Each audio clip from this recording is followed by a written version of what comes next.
Hello guys, welcome to TMXing Adventures. Lisa here. Hey look, I'm about to head out the door to a birthday get together and I thought I'd show you what I am taking. So I love events where you get to take a plate and contribute. Now I'm going to take today my grazing box from the mix shop. So let me tell you about what I've made this morning, which took me very little time to whip up. That's the beauty of the Thermomix, right?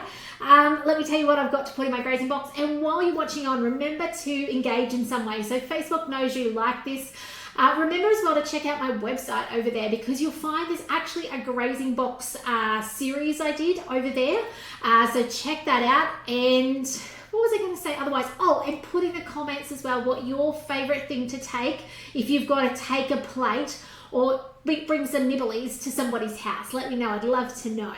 So I've got here my amazing grazing box from the mix shop. I love it. Okay, I use it regularly, whether it's picnics in the park with the kids or whether it's going like today. So in this box at the moment I have, and it's not presented yet, okay, for a really good reason. I have made a batch of hummus, straight off cookie dough. It fits beautifully in the bamboo box, little bowls from mix shop as well, okay. I had made that this morning. It took 30 seconds to make. Chickpeas, and I do over whip it to make sure that it's smooth. We like smooth hummus here. I've got the awesome beetroot dip. Now this, literally a tin of beetroots and some parmesan, some roasted cashews or other nuts. It's so easy. Again, like a 30-second dip to whip up. Okay, again in the bamboo boxes from bamboo bowls from the mix shop. My children's absolute favorite dip ever, and if you've been around a long time, you might have had it at your demo years ago. Herb and garlic dip. Okay, cream cheese, garlic, shallots, parsley, not shallots, chives. Oh, either of those will work. And something to thin it out a little bit, and I'll put a parsley leaf on top. Again, in one of the dishes from the mix shop. So they're the three dips that are featuring on this today. Now, obviously, there's more than that's going to go in there. I've just taken out the fridge because we're literally about to run out the door to go. Now, when I do that, I'm not going to actually put my bickies in here straight away. And you're probably wondering why not. Well, these have come out of the fridge. I whipped these up in minutes this morning, okay? And I put them in the fridge ready to go. And now they're getting humid. They're sweating. I don't want that sweat to make my bickies soggy. So I'm going to let them stay in there. The lid can go on the grazing box. And I'm going to take my bickies separate and I'm going to assemble there. Now, bickies wise, what have I got? Let me bring out Cook Today and I'll show you what I made. These are pretty much my stock standard things I make every time I have to take a plate, okay? So I've got, there's my herb and garlic beetroot hummus, so there's that. Okay, I've got herb lavish. So unfortunately my pasta machines stopped working, you know the one you roll? So I had to do it by hand and it hasn't turned out quite as well as I'd liked. In the past when I made it, it becomes a really beautiful wafer thin lavish, which is what you'd expect.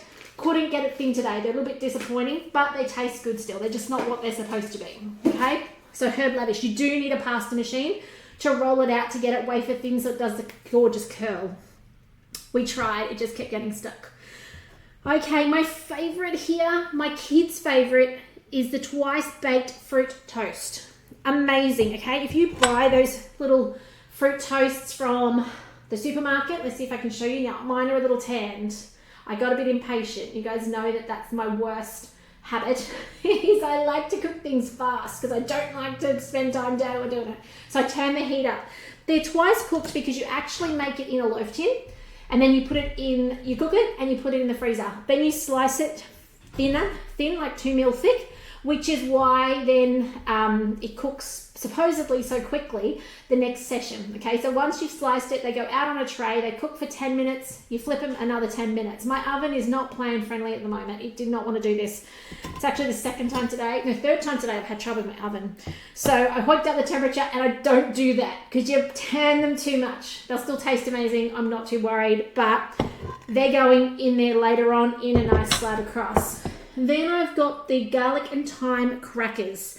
That's this little beauty, okay? Now, cut them into triangles using the cutter from the mix shop. Where is that? Here it is. Okay. By the way, this one here, the twice cooked calls for wholemeal plain flour. I don't use that. I just chuck in gluten-free. And I use gluten-free for where it says plain flour as well. It works out perfectly. So if you're GF, this works for you, okay? This one, the herb and the thyme and garlic and thyme, has flour in it, as did the lavish. Okay, the others don't. So great recipe, worked out beautifully. It does work out every single time. And I do love my triangle cutter from the mix shop. So while you're there checking out the Grazing Box, the bamboo box, check out the roller. They come in a pack of 3, or you can just get it individually. This is the squares. And I actually did the squares for the very last thing that featured, which is my favorite. And those of you watching along for a long time, you'll laugh because you know I've been doing this one for years. The falafel crackers. Now everybody steers away from them because they can look a little funky, okay? They can look very yellowy, greeny, brown, okay? But they taste amazing. Sometimes they can look a little oily when they're cooking. Don't worry, it tends to suck in at the end, okay? So don't worry, mine looked a little bit oily, they were bubbling, but it comes up beautifully. And these are phenomenal, okay? And they make a decent, it's really hard to show you guys in this room. My lighting is terrible, but they make a decent amount, okay? Look at that. So did the triangles, the garlic and thyme as well. They made a lot as well, as did the twice baked. The one that didn't make much because I couldn't roll it flat was the lavish today. It should have made plenty. Now to go in the box as well, a couple of things to consider when you're filling a grazing box is like making it look pretty. It's good to have the functional things, and I'm such a functional person. Hear me out. Hello, Linda. Lovely to have you on. Lovely to see you. I'm really functional, but things to put a bit of color to it.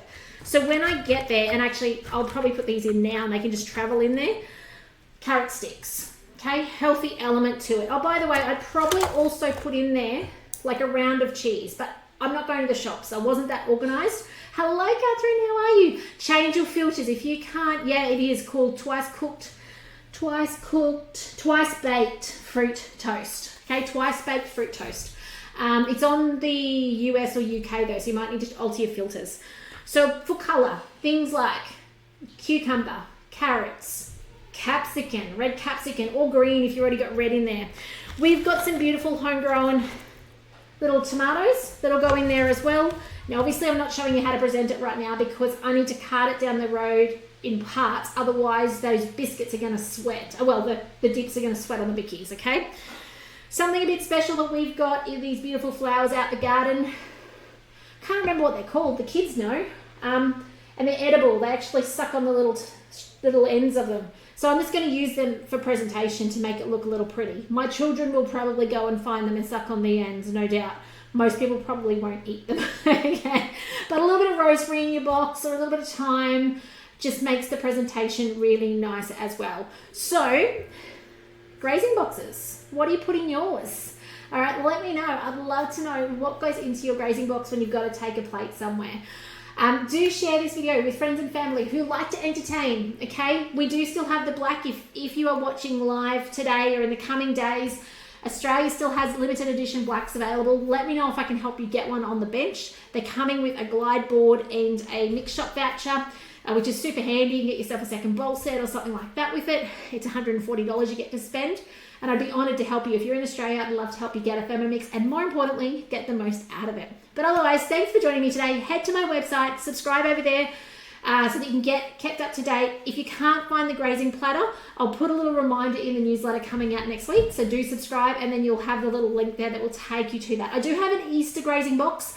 That's in my courses. I'm not talking about the Easter grazing box. I've actually done, it's a free video series on packing one of these out with amazing recipes, and some of which you're seeing today. But otherwise, guys, take care. Can't wait to come live to you again soon. If I can help you with anything regarding your Thermomix, reach out. But otherwise, thanks for joining me. Take care, and we'll see you soon.